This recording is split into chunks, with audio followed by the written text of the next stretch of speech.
PTI की एक दो ख़वातीन ने कुछ अमेंडमेंट्स की तो उन्होंने मुझे दे दी। मैंने कहा नहीं बहुत शुक्रिया, हमने भी कुछ अमेंडमेंट्स की हुई हैं तो हम इनको साथ लेकर आगे मूव करेंगे। तो ये काम का तरीक़ा होता है, काम करते वक्त इंसान ये नहीं करता है। तो बराए मेहरबानी ये बातें नहीं लिखा करें, अच्छा नहीं लगता और अफसोस होता है कि हम हर चीज़ में कह रहे हैं। अच्छा, शेल्टर होम में तो तशद्दुद होता ही नहीं है, वो एक पागल खातून है, मैं यही कह सकती हूँ। और कराची का जो हमारा दारुल अमान है वो पब्लिक प्राइवेट पार्टनरशिप में है और उसको जो है अल्हम्दुलिल्लाह उस्मा नूरानी और उनकी टीम बहुत अच्छी तरह चला रही है। बल्कि हमें कोर्ट ने ये ऑर्डर किया है कि जो आपके बाकी भी शेल्टर होम हैं या दारुल अमान हैं उनको उसी तर्ज पे चलाया जाए।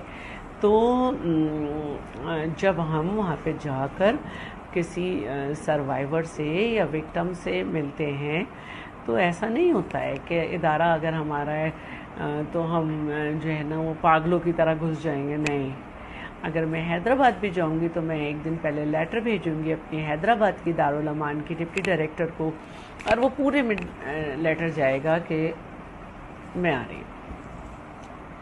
फिर हम एक वो क्या रहा है मेरा नाम, तो फिर क्या ख्याल है, नोटिस भेज दे ने? हाँ, नोटिस भेज दे ने? ये 1500 दफ़ा किसी बच्ची इनको भड़का कर भी कहलवा लेना तो इन्हें पता नहीं है कि कहाँ बैठकर हम अपने लोगों से मुलाकात करते हैं, वहाँ पे क्या क्या तरीक़ा होता है और फजूल की बढ़ के लगाने बैठ जाती हैं अपने रेट बढ़ाने के लिए। और छोड़े इन्हें, हम लोग काम की बातें करते हैं। ठीक है, आपको पता है थोड़े दिन पहले हमारे सक्खर में बड़ा अनरेस्ट था।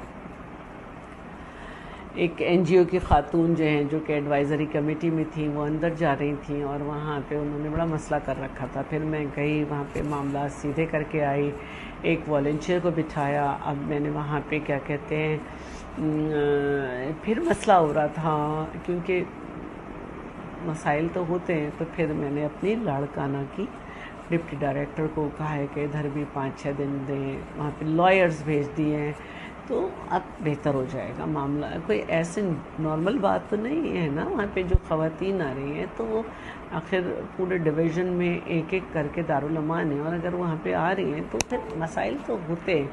और अच्छा, आज हमने पूरे अपने डिपार्टमेंट की और इस पर बातें की हैं। आप लोग को एक खुशखबरी सुना दूँ।